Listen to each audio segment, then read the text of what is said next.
single mom yang sedang kehilangan semangat hidup. Gimana caranya supaya tidak haus kasih sayang? Satu, yang kedua, beri saya motivasi agar saya bahagia. Tiga, kenapa ini terjadi pada diri saya? Bagaimana cara melupakan seseorang di masa lalu dengan cepat move on? Bagaimana cara biar jadi lebih tenang, lebih sabar merawat orang tua, gak gampang ke-trigger, dan jadi orang tua yang super tenang dengan bahagianya. Di sini dinyatakan bahwa adik perempuannya diduga curhat sama temen ceweknya, sama-sama perempuan, tapi kok seperti tidak wajar. Bagaimana menghilangkan rasa kecewa, kesal, jengkel, marah yang kadang datang tiba-tiba? Apakah itu ada hubungannya dengan pola didik ayah yang keras?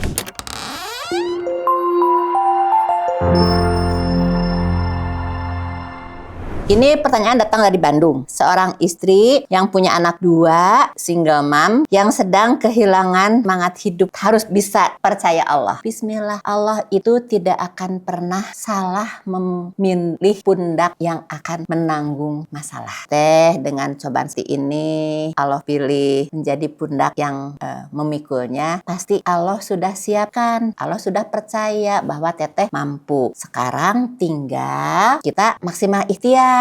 Bertawakal sama Allah. Ya, bertawakal sama Allah itu melakukan maksimal ikhtiar terus, berpikir terus harus bagaimana ya. Gak cuma berpikir, tapi harus mulai action gitu ya. Nah, kemudian setelah itu ya berdoa terus, ya tawakal namanya. Kemudian memasrahkan diri pada Allah bahwa ya saya melakukan ini sebagai hambamu yang sangat tidak berdaya. Saya serahkan padamu ya Allah. Mungkin Teteh bertanya, apa yang harus diserahkan? Ya katakan sama Allah, ya Allah, jujur dengan kondisi saya yang sendiri, yang single, 2 anak berat sekali ya Allah, berat. Katakan apa yang memberatkannya, apakah tentang ekonominya, ataukah tentang kesendirian Teteh yang tidak punya sandaran, tidak punya teman bicara untuk digapai, atau beratnya dengan pengurusan anak, mengembangkan anak, membersamai anak ya, karena kan membersamai anak bukan cuma sekedar anak harus gendut, anak harus pinter, bukan kan, tapi anak itu harus kita bimbing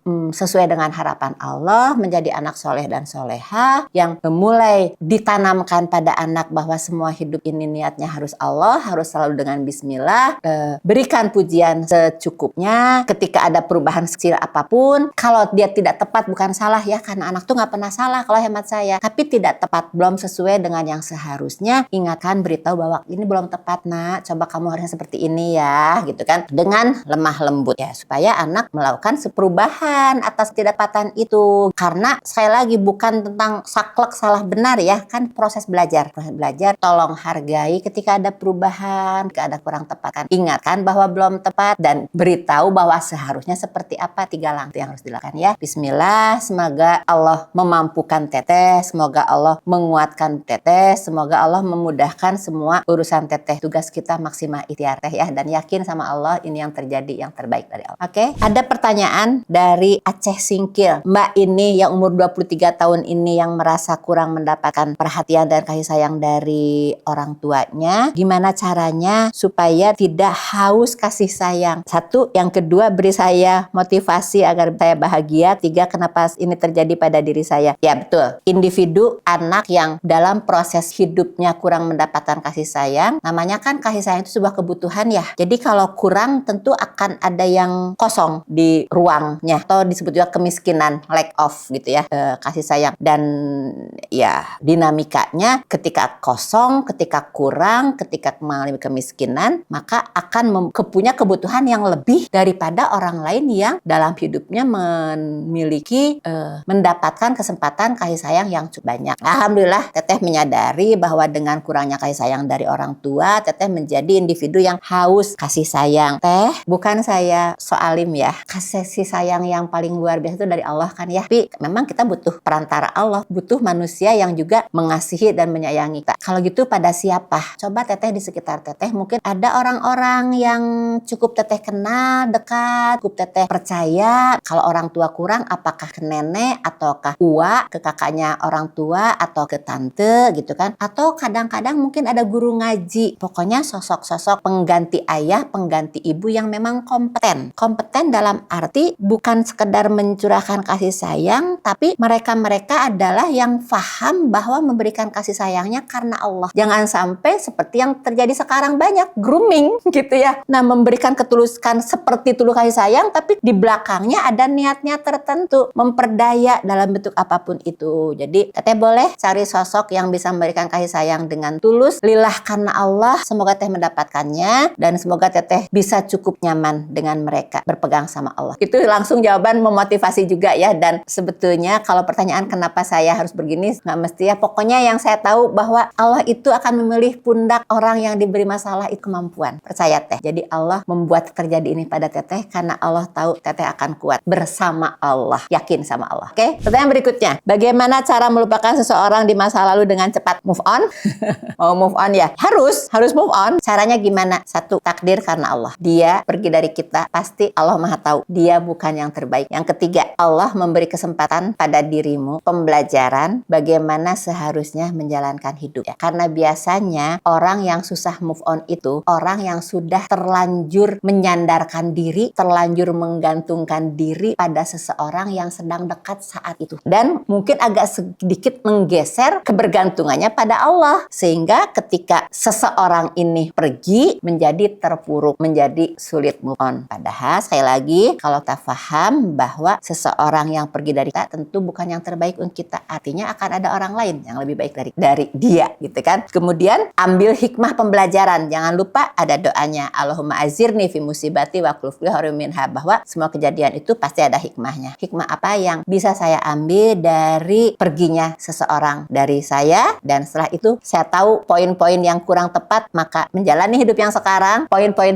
yang tidak tepat ini harus dihilangkan, minimal berkurang, dan dengan bulat segala sesuatu mulai dengan bismillah agar ada keberkahannya. Pertanyaan selanjutnya Mbak dari Probolinggo ya, ada 2 pertanyaan. Satu, mempertanyakan tentang dirinya yang saat ini sudah punya anak tapi dia masih merasa berkonflik dengan ibunya, dan dia bertanya bagaimana cara biar jadi lebih tenang, lebih sabar merawat orang tua, gak gampang ke-trigger, dan jadi orang tua yang super tenang dengan bahagia. Semoga Allah berkahi ikhtiar teteh. Ini tawakal teteh ya, ikhtiar mencari pertolongan dengan salah satu yang bertanya pada saya. Semoga saya bisa menjawab, semoga Allah izinkan saya bisa menjawab teteh dengan benar ya teh ya. Jadi ketika teteh berkonflik dengan ibu, tetap aja sih teh, mungkin di kondisi kekinian teteh sudah memaklumi bahwa oh ibu memang seperti itu, tapi jangan lupa teh bahwa luka adalah luka. Jadi tetap aja saya sarankan teteh melakukan terapi dulu, memfinishing dulu emosi dengan ibunya, luka-luka dengan ibunya. Kan saya beritahu caranya mengeluarkan semuanya, namanya teknik DEP. Mulai dengan pejamkan mata supaya terjadi emosional imagery, akan terjadi bayangan dan terjadi munculnya emosi sesuai dengan perasaan yang terjadi saat ini, saat masa lalu. Dan kemudian bicara. Nah, ketika teteh bicara, ya Allah kuatkan saya, misalnya saya ingin jadi anak yang berbakti pada orang tua, karena teteh sekarang sedang merawat ibunya kan. Ya Allah mampukan saya dengan tidak terganggu dengan perasaan apapun. Tiba-tiba mungkin kebayang ibunya dulu yang kurang baik atau galak atau apapun itu dan membuat teteh trauma, bilang sama Allah, ya Allah padahal saya pernah trauma sama ibu saya, bla bla bla gitu. Teknik berikutnya namanya life review terapi dan timeline terapi. Terus-terusan mengatakan itu semua dengan melibatkan Allah, ya Allah saya pasrah, kemudian tuk emosinya. Itu 6